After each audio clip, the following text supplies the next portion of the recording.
Welcome to RoundTable Decision, a philosophy forum for Facebook. This is Wyatt Birkenoff introducing episode 001. Before we get started, there's a few housekeeping notes.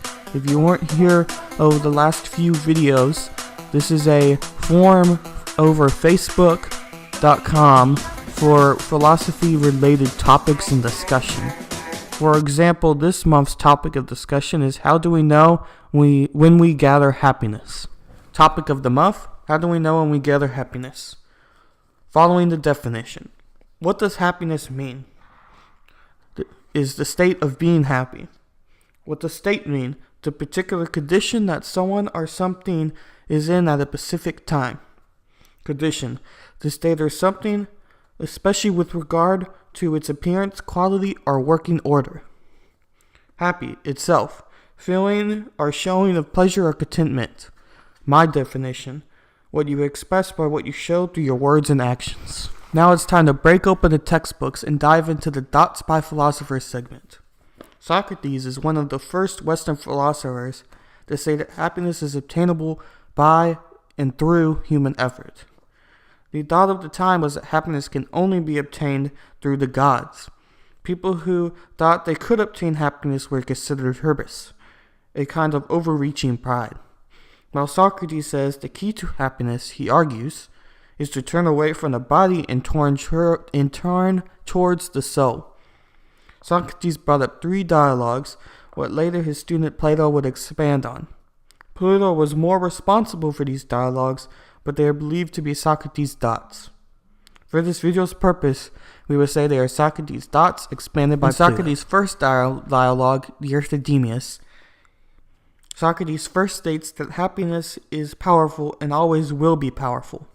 Socrates starts by giving us two main points. Happiness is what all people desire, since it's the end goal of our activities. It is an unconditional good. Happiness does not depend on external things, but rather how things are used. The common argument is the one of money.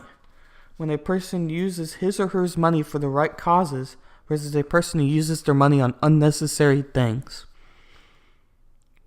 Socrates argues that money is unconditionally good, meaning only in the hands of a wise or a good person can money be used right. He argues this for any possession, such as toys, looks, stature, and others. In Socrates' dialogue, he states, "So what follows from what we have said, isn't it that of other things none is either good or bad, and that of those two, wisdom is good and ignorance is bad." Later in the dialogue, he said, "He agreed. Well, then let's have a look at what's left," I said. "Since all of us desire to be happy, and since we eventually become so in an account of our use, this is good use of other things, and since knowledge is what provides this goodness of use and also good fortune, every man must, as seems pleasurable, prepare himself by every means for this, to be as wise as possible, right?" "Yes," he said. Basically what he's saying is how you choose to live your life is a big reason of being happy. Happiness cannot come from toys is a modern example of what Socrates is saying. The second dialogue, Symposium. This dialogue takes place at a dinner table when happiness comes up during a talk. Each person takes a turn to deliver a speech about Eros, the god of desire and love. The first to speak is a doctor, from which he states that happiness can be achieved through Eros to bring us happiness. While playwright Aristophanes agrees that Eros is the helper of mankind by destroying evil and bringing happiness. In short, Aristophanes, Eros is the force what gives life, while for Aristophanes, the force what seeks to reunite human through female and male. For Socrates, Eros has an evil side since he is ever lurking and never fully achieves happiness.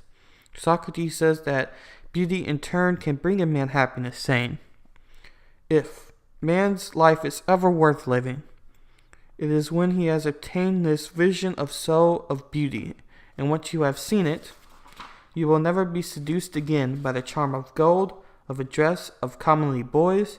You will care nothing for the beauties that used to take your breath away. And when one desires this beauty, one will perceive the true future, not future's semblance. And when a man has brought forth and regard this perfect future, he shall be called a friend of God, and if ever is capable of a man to enjoy immortality, it shall then be given to him. The third, the Republic.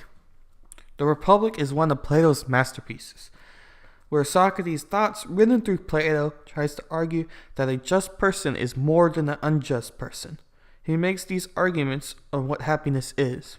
B. The relationship between pleasure and happiness, and C. The relationship between pleasure, happiness, and virtue, morality. The first argument Socrates presents concerns the analogy between health in the body and justice in the soul. We all certainly prefer to be healthy than unhealthy, but health is nothing but the harmony among different parts of the body, each carrying out its proper function. Justice, it turns out, is a much smaller kind of harmony. But among the different parts of soul, injustice, on the other hand, is defined as a sort of civil war between the parts of soul.